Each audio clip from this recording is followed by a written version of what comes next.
Appreciate all of you braving the weather today. I don't know where you came from, but where I came from, it was 21 degrees up on the mountain, and there were icy spots. So, at any rate, there was snow on the top of the buildings and on the leaves, so I guess that's good. I had the opportunity, I don't know, many years ago now, to get to know pretty well Lainey Hickson, and she was the sweetest girl. And so I really feel sorry for Everett. I'm sure you all do too, to lose your wife of so many years and just turn around in a short period of time, lose a child. I mean, that's just devastating. So we want to support Everett in our prayers in every way that we can. She sure was, when I knew her, a sweet girl.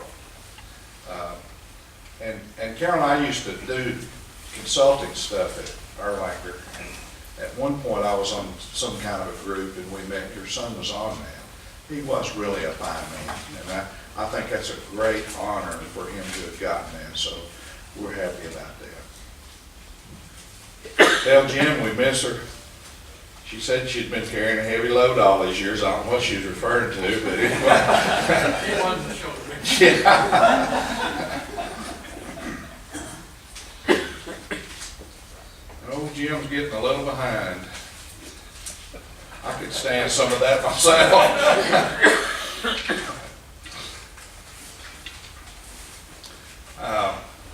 I've been kind of sitting on this Sunday school lesson a couple of weeks. Last week's and this week's kind of run together a little bit. But this is one of those kinds you got to take home and chew on it a little bit. So I'll invite you to take it home and chew on it a little bit. I've got this guy that I have known since probably 1990, which is, beginning to get to be a pretty good while ago. And we worked together on an assignment for this company for a number of years. And at first, I didn't care for him, and I don't usually have that reaction to people, but for some reason we just didn't hit it off very well. So he kind of did his thing and went his way, and I kind of did my thing and went my way. And one night, just like people do sometimes, we got to talking. And although our backgrounds were very different, he's from the north and I'm from the south. He went to Ivy League schools and I didn't, and a lot of other differences. He was raised rich. I wouldn't quite say I got to that point, but we got to talking about baseball, and we got to finding out that both of us played baseball when we were kids and then in college.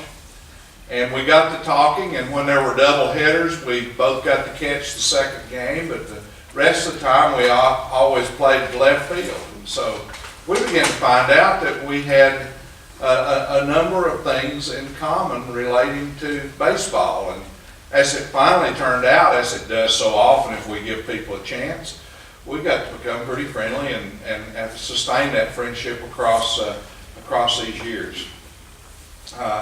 He had a retirement party not long ago, and I was invited to come and, throw a few jabs in his direction at the retirement party, and I enjoyed doing that. And then he got up and he began to talk, and he kind of got a little bit serious, and he began to say, I played baseball. He said, Steve knows that. And he said, I have begun to digest my life out, and he said, I began to believe that maybe my life has been a lot like baseball. He said, I was a good hitter, which meant that I hit about 325 in my life. But then he paused for a minute, and he said, but most of the time that meant that I either struck out or grounded out easily or hit a little fly ball. He said, I've had some successes, but most of the time I haven't. Then he said, there was something that would occur occasionally in a baseball game. And he said, I kind of see my life through that lens. He said, sometimes you'd get on first base one way or another. You'd stand over there on first base for a while. And then depending upon what someone else did, you would have times in which you'd go down to second base. And you'd kind of stand there for a while. And then depending upon what somebody else did, you might make it down to third base.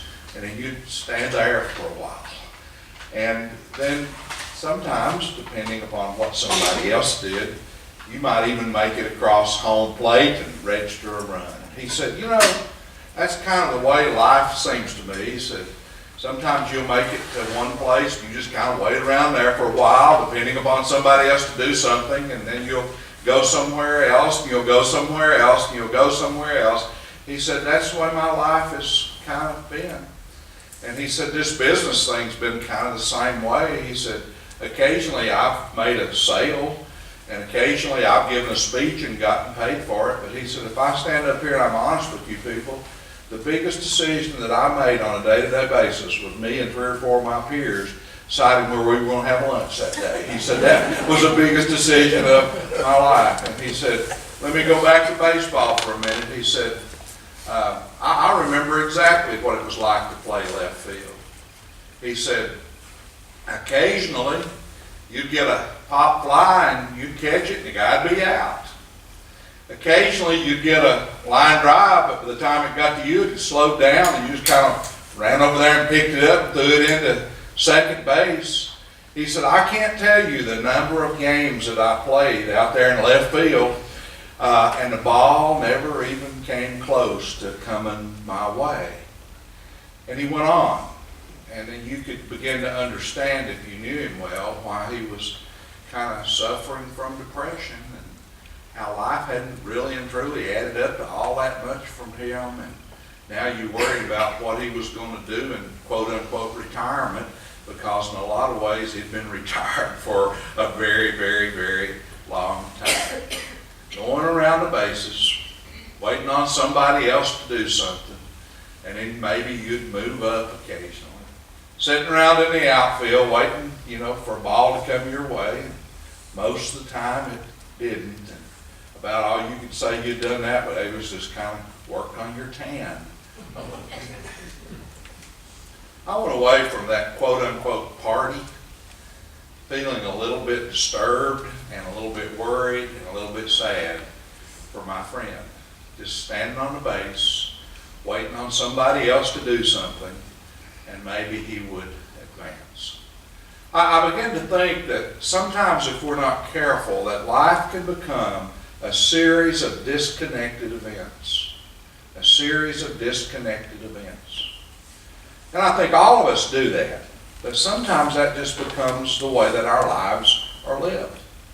And so I've gotten into a habit lately. Not a bad habit. In fact, there's a fun element to it. I've gotten into the habit of calling my daughter almost every night, and the first thing I'll say to her after I say it, how you doing, have you had a good day, yada yada, and well before we have to talk about business things that we may have to talk about, I'll say, what did Bradford do today? And there's always an answer to that. And it's usually a really funny answer. And so, for example, I can tell you in this very typical week, first of all, Bradford's having trouble with his love life. And so he's 6 years old, and this little girl that I've told you about that's kisses around on him and has announced that they're going to get married, kind of dropped him.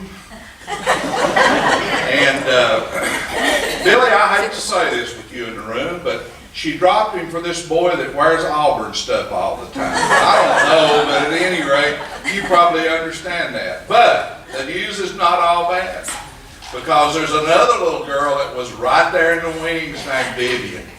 So Vivian evidently had her eye on all of this. And so Vivian has now moved in on Bradford, so he had no fallow ground that he had to worry about.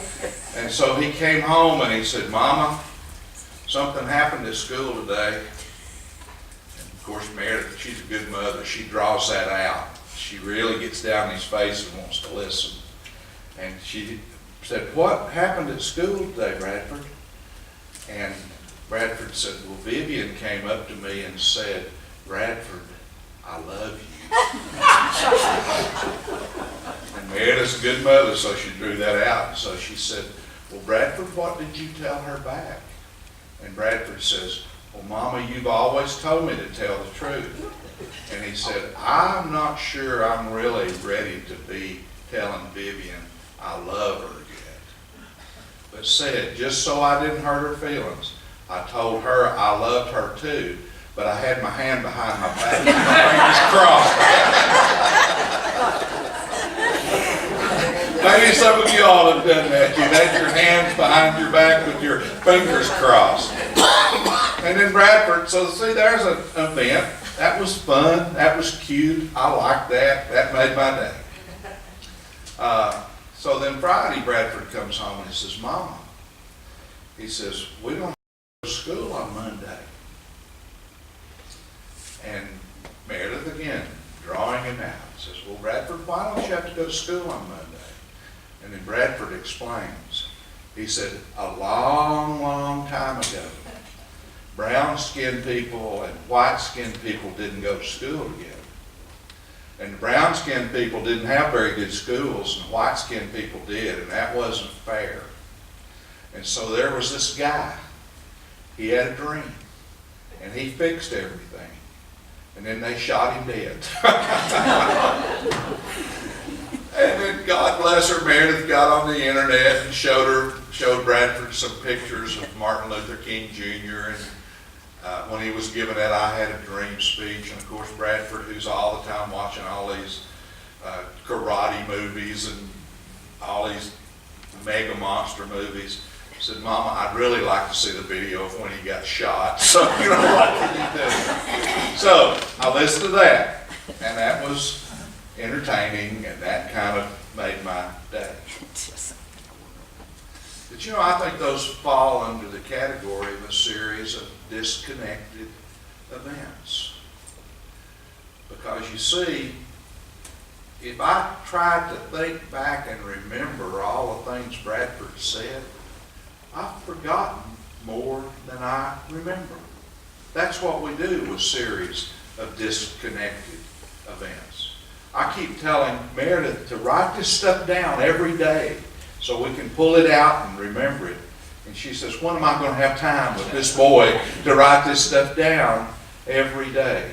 And so you begin to think, in living these lives of disconnected events, have we forgotten more than we can remember? Are there things back there that are like a wonderful dream that we can remember having had, but we can't remember many of the details of it? Maybe we're like my friend, just moving from first to second to third to home, depending on what somebody else does. Okay. At that point, not wanting anybody to get after depression medicine, I've been noticing some things in the Bible that I'm not noticed before. You can do that. You can fool around with the Bible as long as some of y'all have. And I'm talking about doing that intentionally and because you think there's a lot that's there. And you never exhaust it. You never exhaust it. There's always something that's back there to look at. And so now listen to this part carefully, because this is where I'm going to get most teacherly like. What I began to notice is that if you look at the Bible, and then if you look at the Christian church and maybe some things that it really got right, that there are there's two at least, of very, very important cycles that occur in the Bible. There's two very important cycles that occur in the Bible. One of them I think you could refer to as the Christmas cycle. And then the other one, of course, that you could refer to is the Easter cycle. I don't know if I'd ever thought about those two as a cycle of events. And then as I got to looking at it, it really seemed important to notice that those two cycles are made up of three elements that are very, very, very much alike. Two cycles made up of three elements, very, very much alike. All right, here are the three elements. And you can write this down. We'll have a test next Sunday. Preparation, the event itself, and meaning. Preparation, the event itself, and meaning. Now think about the Christmas cycle. How do we start off the Christmas cycle? We started off with Advent. And Advent is not just a little celebration. Advent is a number of weeks, right? And what's that number of weeks kind of set up for us to do? It's set up to kind of prepare us in the midst of everything that's going on in our lives, but to prepare us intentionally and consciously for Christmas.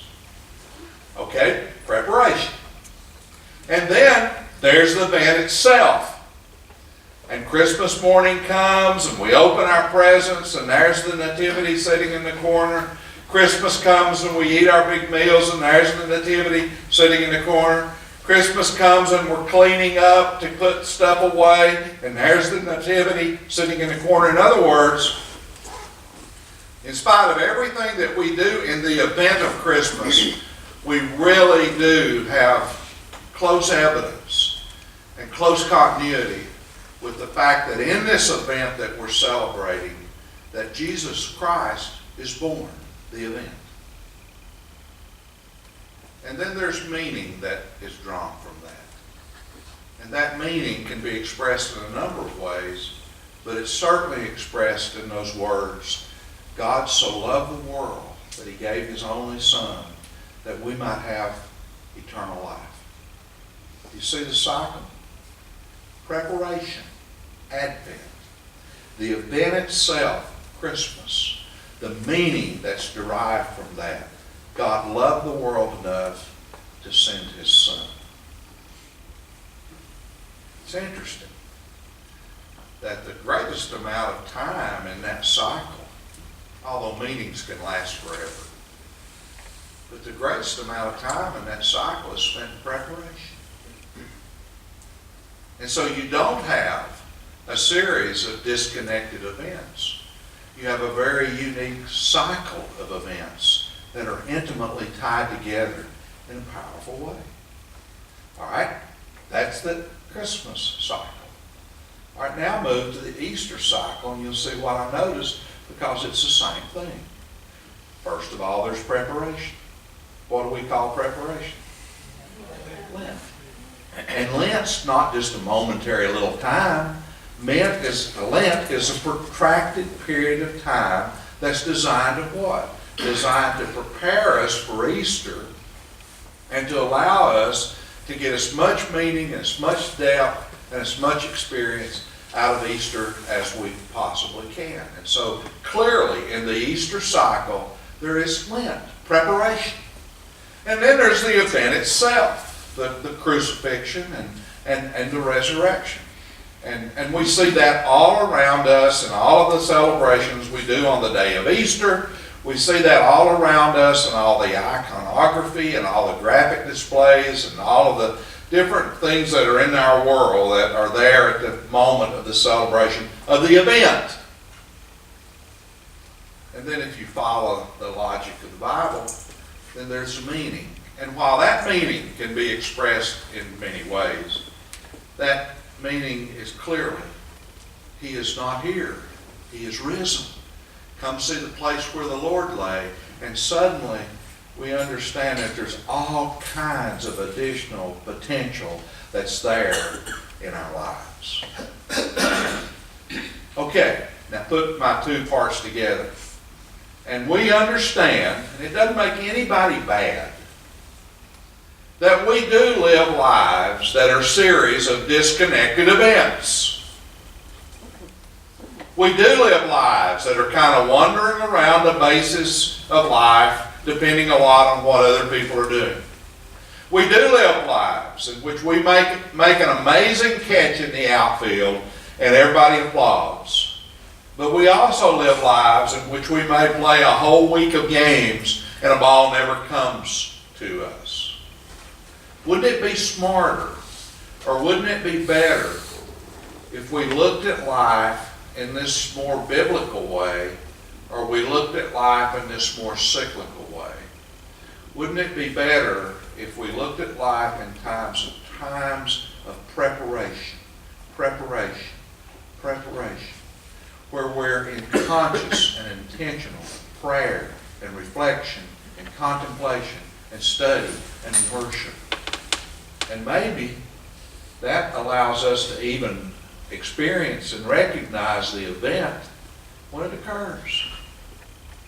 You see, I believe there were a whole bunch of people outside that inn in Bethlehem, and I believe there were a whole bunch of people outside that manger in Bethlehem who were just wandering around and didn't have any concept of what was taking place. Or I believe that there were plenty of people at that Passover in Jerusalem who were wandering around, who were moving from one base to the other of what all was going on in their lives, who didn't have any sense of what was happening there at Golgotha or there at that garden tomb 3 days later. So you see what I'm saying? I think that if we were to consciously and intentionally spend more time in whatever we might call in our lives preparation, maybe when the events that are really significant happen, we'd be there and we could embrace them and they could be a part of our lives. And then we could get to that third stage where there are meanings that can populate our lives and extend through the course of our lives and give some kind of grace and grandeur to our lives from time. And so I think it would be a lot better for us to think about life occurring in cycles where there's a lot of attention given to our preparation that allows us to be able to experience events and not just have them near and we're walking by, and then be able to have our lives populated by meanings that can really bring great quality to our everything that we do. So, the question becomes, is your life a series of disconnected events? And sometimes the ball comes to you and sometimes it doesn't. Sometimes you make it to home plate, sometimes you don't. A series of disconnected events. Grandchild says something that's really, really funny. It's the funniest thing you ever heard in your life. And a month later you're thinking, boy, I'll tell you what, that kid said something. Now what was it he said? A series of disconnected events. Or cycles of preparation, event, and meaning. Preparation, event, and meaning. My attention goes to the Gospel of Luke. And in the Gospel of Luke, you have this interesting character, Simeon. And about all we know about Simeon is that every day he went down to the church, the temple. Every day he went down there and he prayed and he waited. And the Bible says that Simeon was waiting for the consolation of Israel, which means he was waiting for all that had gone on in God's work in Israel to raise itself up to a next level. He was waiting. And so we get a profound image in the Bible of a man whose life was preparing.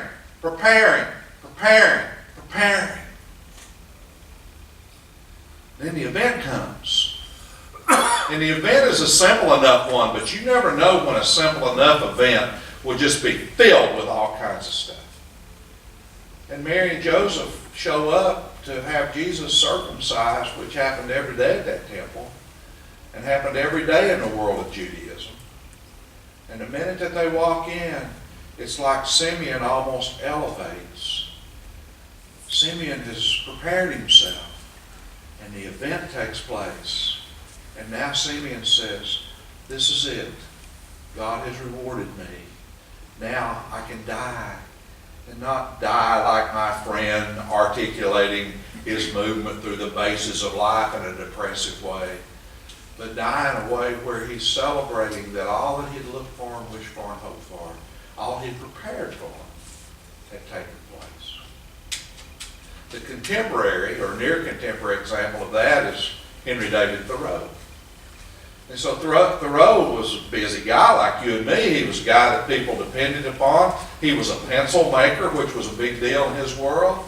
He was a guy that knew a lot about the law, so people came to get legal advice for him. He was a guy that people thought was kind of smart, and so they'd come to him for all kinds of advice. And you know what Thoreau did? He gets up one day and he moves out to Walden, to the pond, in the woods. And you know that famous line.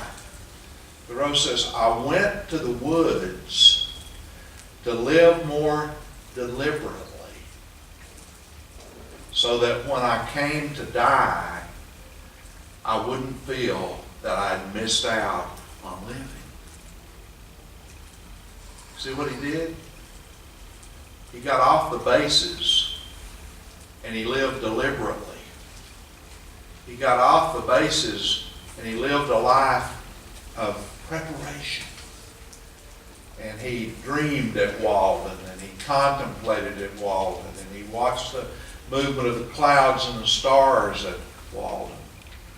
And his writings after that conveyed meanings that still touch our lives.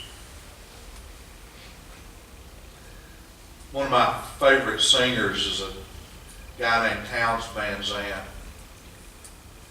And Townes is a sad guy to me because, like my friend, he suffered with a depression that killed him. And sometimes that produces good music. And he's got this song, and it kind of goes like this. I won't sing it for you, but it could. Sometimes I don't know where this dirty road is leading me. And sometimes I don't even know the reason why. But I'll just keep on gambling and boozing and rambling, because that's better than just sitting around waiting to die. That real happy, is filling our lives with a series of disconnected events, because that is better than just sitting around waiting to die. It is much better. So the Bible calls upon us to create cycles in our lives of preparation, of events, and of meanings that can sustain us. And so maybe in this new year, we can commit ourselves to that living more deliberatively part. Maybe we can even commit ourselves to living more deliberatively in our lives. And maybe if we could be living in a spirit of preparation, of prayer, reflection, worship, and listening and watching. Maybe there's events that could occur out there in this coming year that we would actually notice and be a part of. And maybe at the end of that cycle, there are meanings that could occur, that could touch our lives, that could fill our lives, and could help sustain our lives as we live across this coming year. Go home and think about that a little bit. Very little is accidental. And maybe what we've come to about preparation and event and meaning, maybe there's more sense to that than we might could ever imagine. It's certainly better than a series of disconnected events. And it's certainly better than sitting around waiting to die. Let's pray. We're thankful, our Father, for all your word will reveal to us if we'll let it. We're thankful for the ways that you will speak to us in the stillness of the night if you'll let us. We're thankful, our Father, for all the ways that you are ready to reveal yourself to us if we prepare ourselves. So help us that we might live more deliberately and deliberatively as we move into this coming year, so that we might see your presence in our midst and that we might gain greater meaning for our lives. For we ask in Jesus' name. Thank you all for coming today. And so this morning as I left to come down here, the man and his wife were out walking. They had on 10 tons of clothes, but they were out walking. Now let's see if you can figure me out. So I roll up beside them and roll down my window. What do you think were the first words to come out of my mouth? Cold enough for you. Pardon? Cold enough for you. Oh, no. I'm I'm beyond that. You want to Are you ride? going to church? You don't want to ride, that's pretty good. Is that it? I would have been just nice and said hello. Well, see, I'm nice, Charles, but then my crazy brain has me rolling down that window and I'm saying, California dreaming on such a winter's day. All right.